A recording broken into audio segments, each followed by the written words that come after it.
नमस्कार मित्रांनो, मी आहे राजेंद्र। मुख्यमंत्री माझ्या लाडकी बहीण योजनेअंतर्गत लाभार्थ्यांच्या खात्यावर शासनामार्फत 3,000 रुपये जमा करण्यास सुरुवात झालेली आहे। ज्या महिलांनी जुलै आणि ऑगस्ट महिन्यामध्ये आपले अर्ज सादर केले होते व ज्यांचे अर्ज अप्रूव्ह झाले होते त्यांच्या खात्यावर 29 ऑगस्ट, 30 ऑगस्ट आणि 31 ऑगस्ट 2024 रोजी शासनामार्फत 3,000 रुपये जमा करण्यात येणार आहेत। शासनामार्फत पाठवण्यात आलेले हे लाडकी बहीण योजनेचे पैसे तुमच्या खात्यावर जमा होण्यासाठी तुमचे मॅपिंग स्टेटस हे इनेबल फॉर डीबीटी असणे आवश्यक आहे। तुमच्या कोणत्या बँक खात्याचा मॅपिंग स्टेटस हा इनेबल फॉर डीबीटी आहे हे कसे बघायचे ते आपण बघूयात।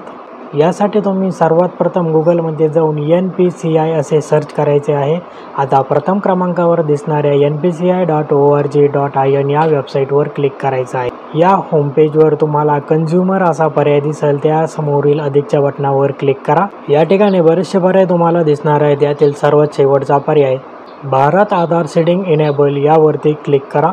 आता या नवीन पेजवर तुम्ही तुमचा आधार कार्ड क्रमांक आणि कॅप्चा टाकून चेक स्टेटस या बटनावर क्लिक करायचं आहे। तुमच्या आधार कार्डशी संलग्न असणाऱ्या मोबाईल क्रमांकावर आता एक OTP पाठवला जाईल।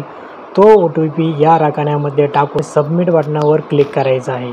आता तुमचे आधार कार्ड सीडिंगचा स्टेटस तुमच्या समोर दिसणार आहे। तुमच्या आधार कार्डचा क्रमांक तसेच तुमचे आधार कार्ड कोणत्या बँकेशी लिंक आहे त्या बँकेचे नाव आणि mapping status enable for DBT या ठिकाणी दिसणार आहे। मित्रांनो, या पेजवर बँक नेम समोर तुमच्या ज्या बँकेचे नाव दिसेल याच बँकेमध्ये तुमचे मुख्यमंत्री माझे लाडकी बहीण योजनेचे पैसे येणार आहेत।